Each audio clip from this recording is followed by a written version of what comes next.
한 주간 평안하셨습니까? 예. 건강하시지요? 그래요. 감사합니다. 요즘 같은 시국에는 건강이 제일 중요한 안부 인사여 또 우리의 화두가 아닐까 생각되어지는데, 우리 성도님들 몸만 건강해지는 것이 아니라 자신의 영혼도 건강해질 수 있도록 하나님께 깊은 교제하시고 기도하시고 또 간구하시면서 이 뜨거운 여름을 우리 주님과 하나님과 함께 승리하며 보낼 수 있는 모든 성도가 되기를 주님의 이름으로 축복합니다. 우리 옆에 계신 분들 또 앞뒤로 인사해 보실 때 오늘도 예수님 닮아가는 하루가 됩시다. 한번 인사해 보겠습니다. 시작. 오늘도 예수님 닮아가는 하루가 됩시다. 그래요. 구약 성경에 나타난 하나님의 창조 사역에 의하면 인간은 다른 피조물과는 다르고 또 특별한 가치가 있는 존재로 창조되었다라는 것을 발견할 수 있죠. 여러분, 가치가 다르다는 것이 뭘까요? 가치가 다르다. 조금 더 쉽게 이해하면 값이 다르다 이렇게 생각해 볼 수가 있겠어요. 값이 다른 거예요. 그렇습니다. 우리는 수많은 피조물 가운데 다른 피조물하고는 비교할 수 없는 그런 값어치가 있는 존재인 줄 믿으시기 바랍니다. 값이 다른 거예요. 하나님이 보시기에 인간은 다른 피조물에 비하여 더 값어치가 있는 거예요. 값어치가 있다는 게 뭐예요? 귀하다는 거죠. 더 많이 사랑하고 더 많이 관심 가지고 있고 더 많이 생각하고 있다는 거예요.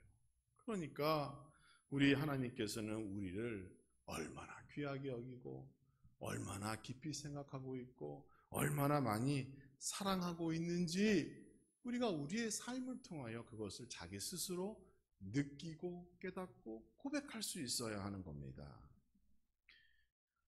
무엇이 인간을 이처럼 가치 있게 만들었을까요? 성경을 보니까 우리 인간은요, 하나님의 형상대로 창조되었다 이렇게 말씀하고 있어요. 그 과정은 어때요? 코에 생기를 불어넣어 무엇이 되었어요? 생명이 되었다 이렇게 말씀하고 있습니다. 그리고 제가 또 성경을 보니까 또 한 가지 특별한 점이 있어요. 무엇인가 하면 우리 하나님께서 많은 피조물들 만드셨는데 오직 인간만 이름을 정해 주셨다는 거예요. 인간의 이름이 뭐예요? 아담이라는 이름을 정해 주셨어요. 피조물 가운데 유일하게 이름을 지어줬다는 거예요. 이름을 지어줬다는 거예요. 우리 모두가 이처럼 하나님의 특별한 사랑을 받았다는 것을 말해주고 있는 겁니다. 이 사랑 때문에 예수 그리스도께서 이 땅에 오신 것이고 이 사랑 때문에 그 구원의 복을 받은 우리는 오늘 이렇게 평안하고 행복한 천국과 같은 삶 가운데 하나님께 예배하고 있는 겁니다. 그런데 이상해요. 이렇게 가치가 있고 귀하고 나를 사랑하시는데 왜 정작 우리의 인생을 뒤돌아보면 행복했던 시간의 기억보다 아픔과 고통, 눈물과 시련과 슬픔의 시간이 그처럼 많을까? 왜 그게 더 오래 기억에 남을까? 참 이상해요. 하나님께서 이처럼 특별한 방법을 통하여 우리를 가치 있는 존재로 만드시고 그 무엇보다 아름답고 귀하다라고 인정하고 있음에도 불구하고 오늘날 우리는 여전히 상처받고 여전히 고통 가운데 있고 여전히 슬픔과 눈물의 시간을 보내고 있다는 거죠. 왜 그럴까요? 여기엔 이유가 있습니다. 하나님의 형상을 우리가 잃어버렸기 때문이에요. 에덴 동산에 중대한 사건 하나가 발생했습니다. 아담은 자신의 행동이 잘못된 줄 알면서도 하나님 같이 될 수 있다라고 하는 그 뱀의 유혹을 이기지 못했습니다. 피조물 가운데 유일하게 하나님의 형상으로 창조된 그 축복을 받았고, 에덴 동산에서 모든 것들을 다스리고 정복하고 충만하고 생육하고 하나님의 그런 엄청난 복을 받은 이 아담이 거기에 만족하지 못한 거예요. 결국 자기도 하나님같이 되기를 원했다는 겁니다. 그래서 보지도 말고, 먹는 것은 뭐 당연하죠. 생각해서도 안 돼야 할 그 열매를 먹고 말았습니다. 어떻게 됐나요? 내가 그 열매를 먹으면 하나님처럼 지혜를 얻게 된다라고 하는 유혹의 열매를 먹었는데, 정작 그 행동으로 말미암아 하나님의 형상을 잃어버리게 되었고, 에덴 동산에서 추방되었고, 그리고 원죄라고 하는 죄가 모든 인류에게 퍼져나가게 된 겁니다. 그래서 우리는 뭐라 그래요? 기본적으로 인간은 죄인이다. 그래서 예수님 만나지 않고는 구원받을 길이 없는 거예요. 여기서부터 인간의 역사는 눈물과 슬픔의 역사로 변질되게 된 것입니다. 하나님의 형상을 잃어버렸기 때문에 하나님과의 관계가 끊어졌습니다. 하나님과의 관계가 끊어지자 사람과 사람과의 관계가 끊어지죠. 그러니까 싸우고 전쟁하고 시기하고 질투하고 경쟁과 대립과 갈등 같은 인간의 문제가 발생하게 된 거예요. 사람과 사람과의 관계만 끊어졌어요. 사람과 자연, 환경과의 관계도 끊어지게 되죠. 그러니까 인간의 역사가 계속적으로 순환되며 고통의 역사로 반복되게 되는 겁니다. 오늘날 우리의 모든 인생의 문제가 여기로부터 시작하는 거예요. 하나님께서 만드신 세상 가운데 거하고 있는 우리가 하나님의 형상을 잃어버렸기 때문에 그 아름다운 세상에서 끊임없는 문제와 싸우는 인생이 되고 말았다는 겁니다. 그러므로 이러한 인생의 문제, 삶의 문제, 우리 인간이 가지고 있는 사회적인 문제부터 시작해서 개인의 영혼의 문제까지 이르기까지 모든 문제를 해결하기 위해서는 그 잃어버린 하나님의 형상을 되찾아야 하는 거예요. 하나님의 형상을 되찾아야 되는 겁니다. 그런데 궁금증이 있죠? 하나님의 형상을 되찾는 것이 우리 성도와 그리스도인들의 어떤 삶의 목표다라는 것 인정을 해요. 그러면 도대체 하나님의 형상은 무엇인가라고 하는 질문이 남는 것입니다. 형상, 그러니까 어떤 외형적인 걸 생각할 수 있겠죠. 하나님의 모습대로 우리가 만들어졌나 보다, 우리 인간의 얼굴처럼 하나님도 이러한 얼굴이 있나 보다, 이렇게 생각할 수도 있겠어요. 그러나 여러분, 그렇지 않습니다. 요한복음 4장 24절에 의하면 하나님은 영이시기 때문에 외모를 닮았다라고 하나님의 형상을 이해하면 안 되는 것이에요. 하나님께서는 우리와 같이 얼굴과 몸, 손과 팔과 같이 육체를 가지신 분이 아닌 거예요. 그러니까 하나님의 형상이라고 하는 그 말을 이해하기 위해서는 우리는 조금 더 깊은 곳에서 그 말씀의 뜻을 발견해야 되는 겁니다. 그래서 거기에 보수적이고 정통적인 신학이라는 게 필요한 거예요. 신학.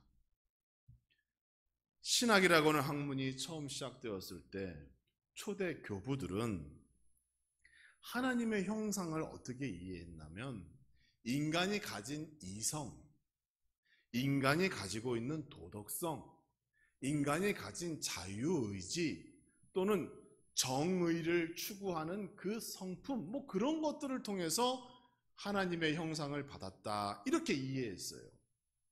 또 현대 신학자들은 하나님의 능력을 우리 인간의 삶을 통하여 설명할 때 어떻게 말했는가 하면, 우리 인간이 어떤 지혜, 과학이 발달하고 의학이 발달하고 공학이 발달하고 이런 어떤 발달됨 속에서 하나님의 지혜, 그것이 곧 하나님의 형상이다, 이렇게 이해하기도 했어요.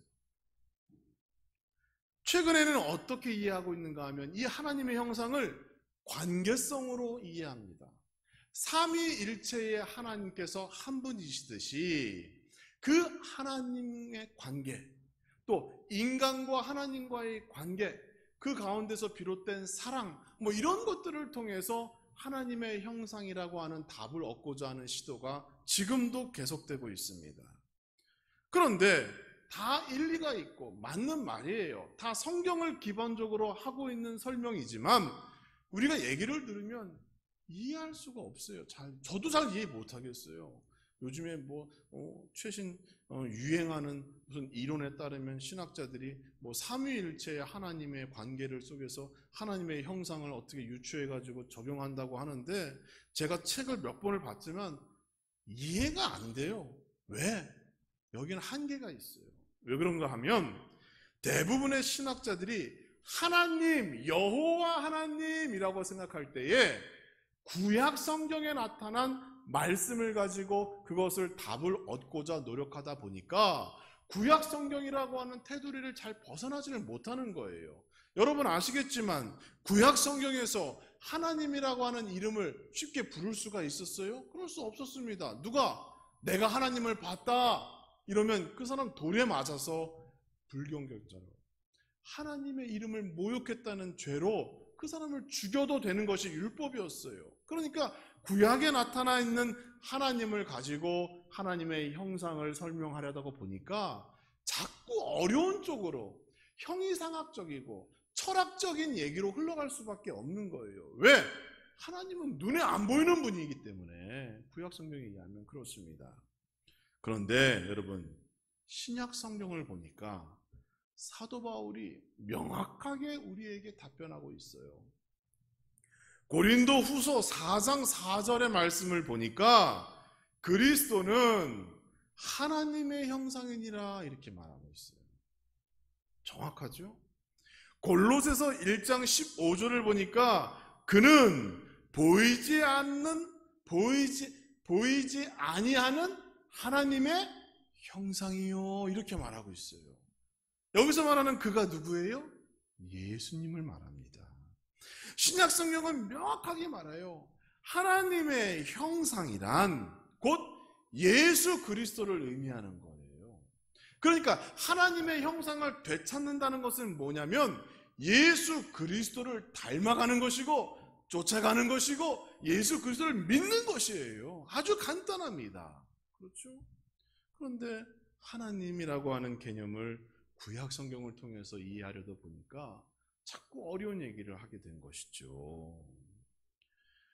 하나님의 형상대로 창조된 인간이 하나님의 형상을 되찾기 위해서 누가 필요해요? 예수 그리스도가 필요한 것입니다. 예수 그리스도를 닮아가는 것이 하나님의 형상을 되찾는 것이고, 예수 그리스도를 통하여 온전한 의에 이르고 천국의 주인이 되고 하나님의 자녀가 되는 것이 진정한 하나님의 형상을 찾는 그 결과라는 것 우리는 기억해야 합니다. 따라서 인간의 가치는 어디에 있는 거예요? 인간의 가치, 자신의 꿈과 소원을 이룰 수 있는 것, 그 능력이 인간의 가치예요?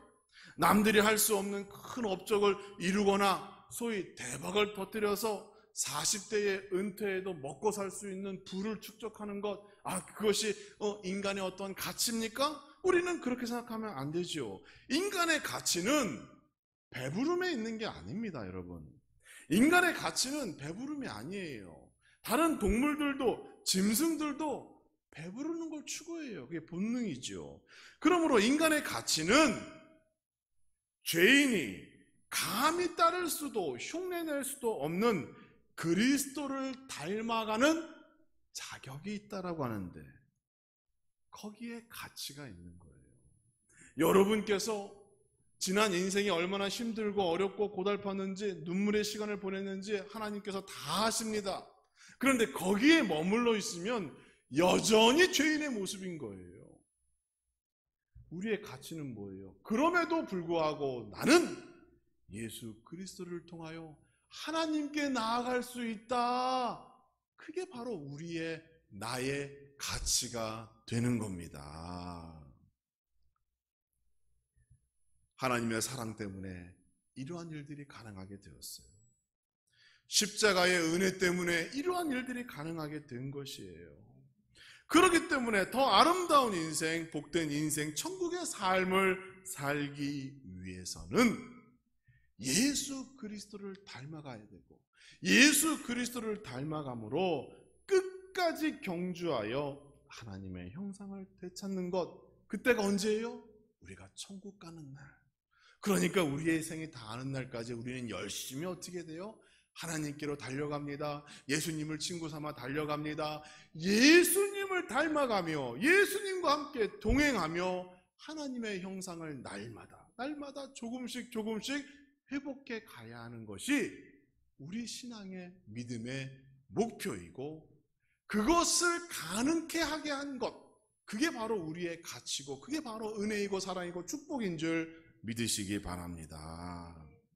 엄청난 부를 이룬 부자가 아니어도, 높은 지위에 존경받는 몸이 아니라 할지라도 우리는 하나님의 아들 되시고 하나님의 형상 되시는 예수 그리스도를 닮아갈 수 있는 자격이 있는 사람임을 기억하시면서 나는 가치 있는 존재이고 나는 귀한 존재라는 것에 대한 의심하지 마시고, 오늘 하루도 또 이 한 주간도, 아니 우리의 생에 다하는 날까지 주님 닮아가고 하나님의 형상을 회복하는 성도가 되기를 주님의 이름으로 축원합니다. 그래서 오늘 저는 여러분에게 두 가지 숙제, 과제, 목표를 제시하고자 합니다. 제가 목회자니까 말씀을 대언하는 자격도 있지만 교사로서 가르칠 수 있는 자격도 있잖아요. 그러니까 숙제를 내는 거예요.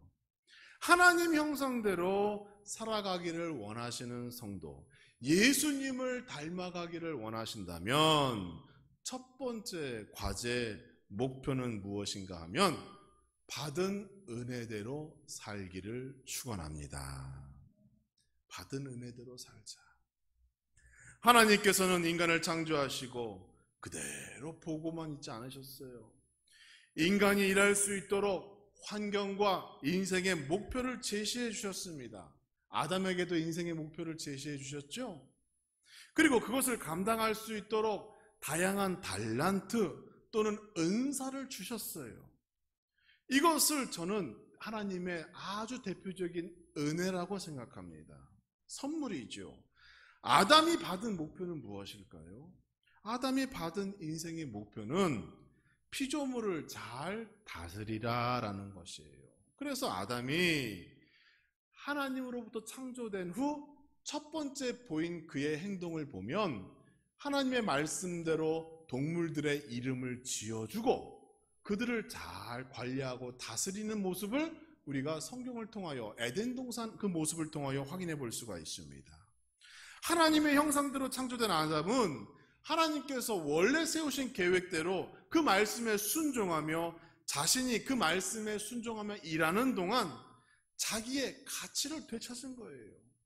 다시 말하여 하나님의 일을 감당하면서 하나님께서 명령하신 것, 그 말씀에 순종하며 자기의 인생의 가치, 목표를 발견하고 확인한 것이죠. 섬기면 섬기고, 사랑하면 사랑하고, 충성하면 충성하고, 하면 할수록 그 가치가 더 분명해졌다는 거예요. 인생이 더 복되게 변화되는 것이죠. 마찬가지입니다. 예수님을 닮는다는 것 행복한 일이지요. 하나님의 형상으로 산다는 것 복된 일입니다. 아담이 그러했던 것 같이 우리도 나에게 맡겨진 일들을 오늘 이 시간 지금 이 자리에서 감당하면서 하나님의 형상을 세워가는 것이 우리 인생의 목표고 숙제입니다. 여러분, 전도하고 선교하라고 하니까 내가 대통령이 돼서 이 나라를 기독교 국가로 만들겠습니다, 그런 원대한 꿈 가질 수도 있겠죠. 그런데 우리 하나님은 그런 거 원치 아니하십니다. 우리 하나님이 원하시는 건 뭐예요? 이 함나중앙교회 안에서, 이 함나 땅에서 받은 직분과 사명을 감당하고 받은 은혜와 받은 달란트와 은사를 잘 활용해서 이 안에서 빛과 소금의 삶을 사는 것이, 그게 하나님이 원하시는 모습인 거예요. 너무 거창한 걸 꿈꾸지 마십시오. 그렇기 때문에 하나님의 형상을 되찾고 예수 그리스도를 닮아가기 위한 그 첫걸음은 무엇인가 하면 자족하고 만족하며 살자. 내가 지금 받은 은혜에 감사하고 내가 지금 가지고 있는 달란트가 무엇인지 생각하여 그것을 잘 활용해서 하나님께 영광 돌리고 그 삶을 통하여 사람들이 나를 통해 예수 그리스도를 인정하고 고백한다면 여러분들이 다 사명자여 전도자여 선교사의 삶 살 수가 있는 겁니다. 우리 하나님이 원하시는 것이 그것이에요.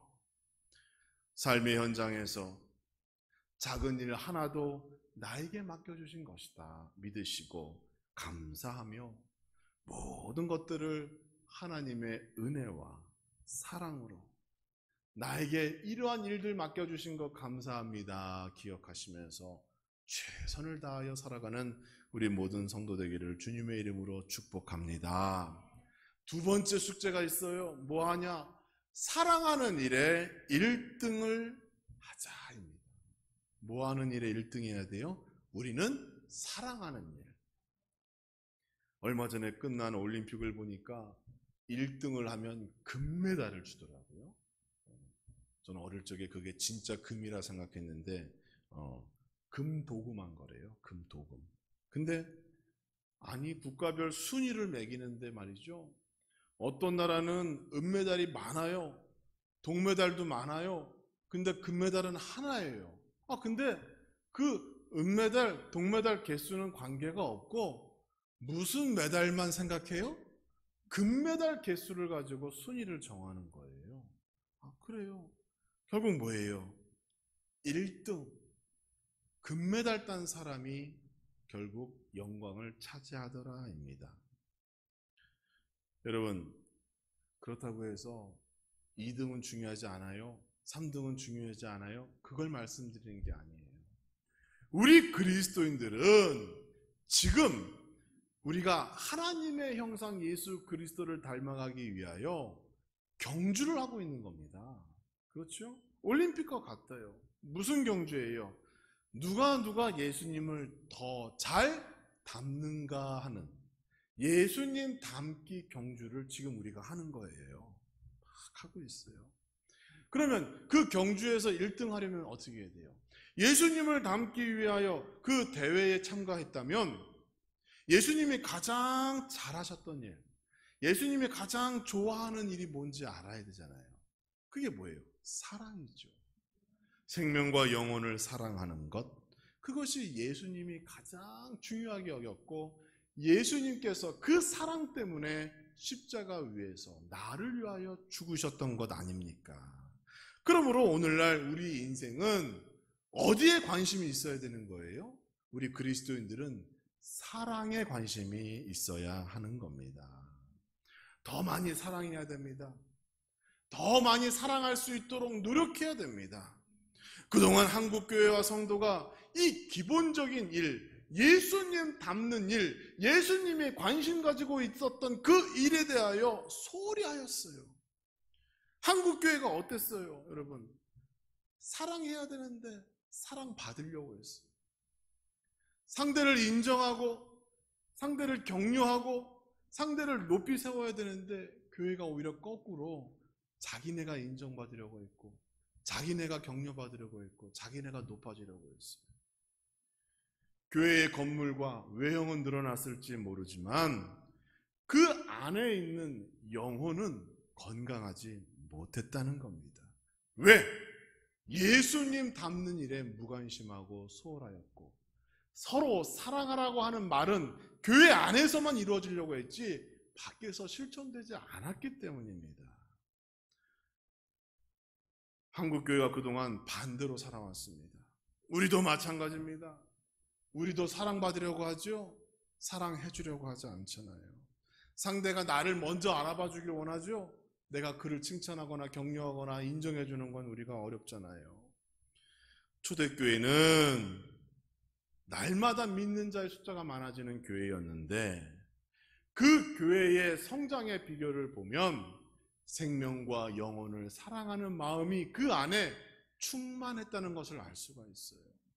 생명과 영혼을 사랑했기 때문에 교회 안에서 계급에 대하여 가난한 자나 부자나 그런 관계없이 함께 모여 예배하고 먹고 마시고 그런 것으로 인하여 복음이 폭발적으로 능력을 발휘하게 된 거잖아요. 무엇 때문에? 사랑 때문에 그렇습니다. 사랑하는 성도 여러분, 교회의 부흥은 우리가 하나님의 형상을 되찾고 예수 그리스도를 닮아가면 우리 하나님께서 주시는 축복인 줄 기억하시기 바랍니다. 교회가 부흥하고 교회가 건강하면 그 안에 있는 성도들도 자연적으로 부흥하고 건강해집니다. 여기서 말하는 부흥이 뭐예요? 영적으로도 부흥하지만 육적으로도 잘 되는 거예요. 영혼이 잘 되면 어때요? 범사가 잘 되어진다라고 하는 말씀 기억하시기 바랍니다. 이제 우리 함나중앙교회 모든 성도 여러분, 하나님 형상대로 살아가시고 예수님 닮기 위하여 날마다 수고하는 성도가 되기를 주님의 이름으로 축원합니다. 나에게 주신 달란트, 나에게 주신 은사와 능력이 무엇인지 기억하사 하루하루 감사의 삶을 살아가시고 지금 이 시간 현재의 삶을 충성스럽게 살아가는 성도 되기를 축원합니다. 또한 사랑받고 인정받기를 바랬던 우리의 과거의 모습에서 이제는 사랑해주고 인정해주고 격려해주고 베풀어줄 수 있는 우리 모든 성도가 되어 예수 그리스도를 닮아감으로 잃어버린 하나님의 영상을 회복하는 교회와 가정 성도 모두가 되어지기를 주님의 이름으로 축복합니다.